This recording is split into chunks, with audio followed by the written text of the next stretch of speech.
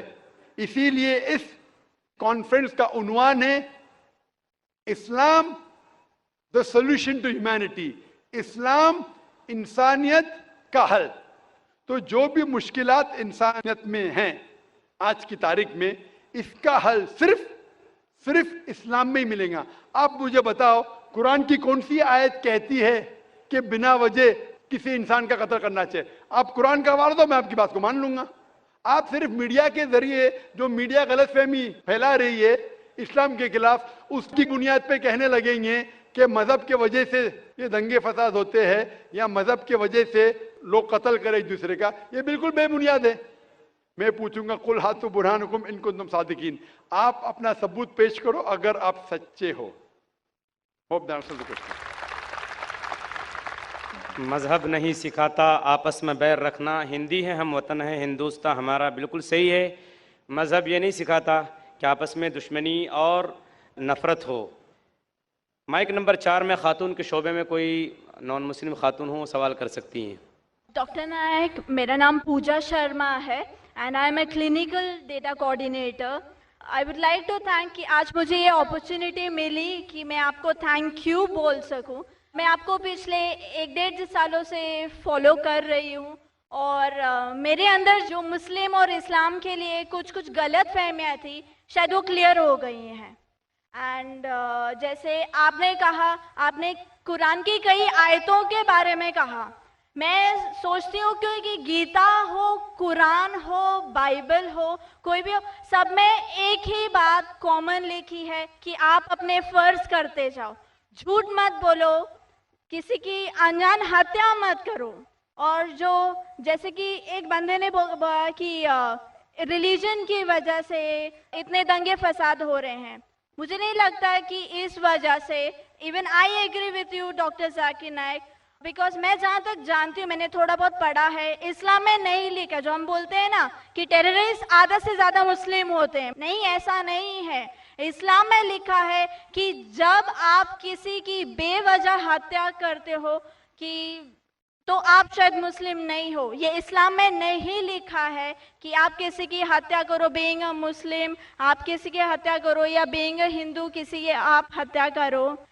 So I would like to thank you doctor Zakir Naik کی بہت ساری کنفیوژنس تھی جو کافی دور ہو گئی ہیں. Thank you. جزاک اللہ. بہن نے کہا کہ وہ تقریباً 1.5 سال سے میں تقریر سن رہی ہے اور انہیں یقین ہو گیا ہے کہ الحمدللہ اسلام ایک صحیح مذہب ہے اور نفرت نہیں سکھاتا، کسی کا بنا وجہ قتل نہیں کرنا سکھاتا ہے. اور انشاءاللہ میں دعا کروں گا اللہ سبحانہ تعالیٰ سے بہن کہ آپ انشاءاللہ قرآن مجید کا ترجمہ پڑھیے. یہ انشاءاللہ آپ کو آپ کے رب کے اور قریب لے آئیں گا انشاءاللہ. اور میں دعا کرتا ہوں کہ اللہ تعالیٰ آپ کو ہدایت دے. اور اس قرآن مجید کا ترجمہ میں درخواست کروں گا میری اہلیہ سے، اگر وہ لیڈیز کے سیکشن میں ہیں تو اس بہن کو قرآن مجید کا ترجمہ دے، انگریزی میں یا ہندی میں جو بھی زبان وہ چاہتی ہے. اور میں دعا کروں گا انشاءاللہ کہ آپ قرآن مجید کا ترجمہ پڑھیے، انشاءاللہ اور ہدایت پائیں گے. جزاک اللہ. Thank you. مائک نمبر 2 میں کوئی غیر مسلم بھائی؟ جی ہاں. میرا نام آنند کروا ہے. میں بائی پروفیشن CA ہوں. میں ڈاکٹر ذاکر صاحب کو دبئی سے جانتا ہوں. وہاں پہ میرا ایک مسلم فرینڈ تھا، اس نے آپ کے بارے میں مجھے بتایا تھا.